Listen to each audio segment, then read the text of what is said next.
Yan, good afternoon guys. So kahapon, nanganak tong baboy namin. So umuulan kahapon nung nanganak siya. So yan, may 11 siyang anak.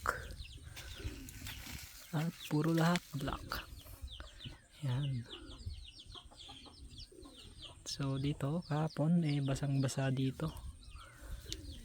So halos bumabaha na dito kahapon kasi nga malakas yung ulan kahapon. So ginawa namin, lagyan na lang namin siya ng mga dahon-dahon para dun siya manganak. Kasi pag doon sa semento lalamigin siya.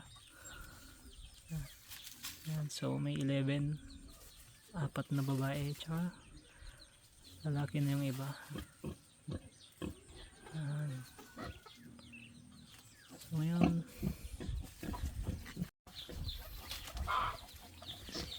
magdadalhin lang sila.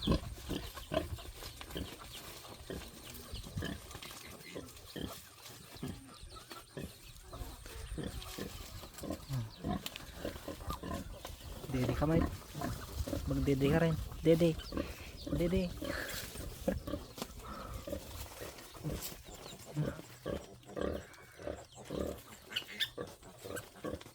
sana mabuhay silang lahat.